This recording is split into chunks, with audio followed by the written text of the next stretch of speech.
Hello, this is Allison Twenge recording her project for EDSU 531. What I will be covering is one section of my lesson plan, which happens to fall under week 5. This is the MLA formatting presentation I would give in reference of how to complete your Most Dangerous Game theme paper. So, MLA formatting. What is MLA formatting? It is created by the Modern Language Association and it is the standards we follow in English departments across the nation. The basics. MLA formatting is how English departments want to see critical essays. We want to see in the top right your last name, your page number, your top left, your name, the teacher's name, the class, the date, your title centered, 1-inch margins, a bibliography on its own page labeled Works Cited, the hanging indent on your sources on the bibliography, and we want to see everything double-spaced. I want you to note that you can do anything in terms of MLA or ask any questions you'd like on the OWL Purdue website, okay? If you have any questions, just search the issue you're having and then OWL and Purdue, and anything you need will come up in the standards required for the most recent version of MLA formatting. So when are we going to use MLA formatting? We're going to use it for critical essays, research papers, literary analysis, creative writing, basically anything you would turn in Mrs. Twenge's English classroom. So specifically, we have our project, which is the Most Dangerous Game, where I want you to find the main theme in the short story, support it with quotes and evidence from the text. It needs to be 2-3 pages long, have its own bibliography page, and it has to be in MLA format. So as you can see, this is a correct first page.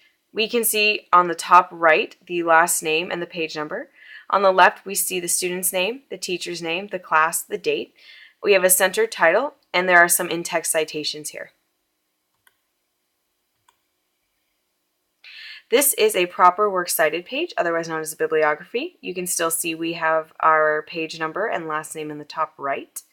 If you look and go down, you'll see that there are hanging indents on all of these sources, and I also want you all to note that you can use cites to help you cite these correctly.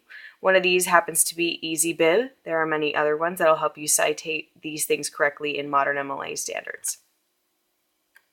Now, if you look here, these are proper in-text citations. This is the last name of the author and the page number. After every quote, you need to include one of these so we know who said this, and it needs to reference back to your bibliography.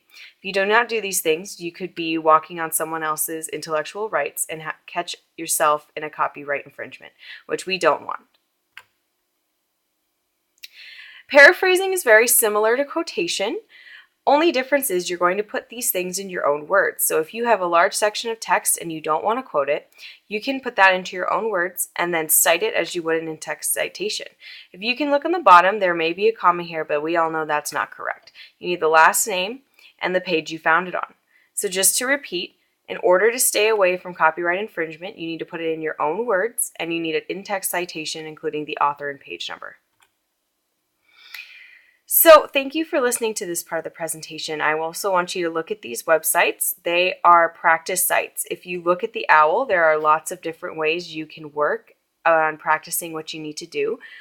There are many examples of properly formatted papers as well as general information and videos. Pretty much if you search MLA formatting, a lot of things are going to come up that are going to help you write this paper.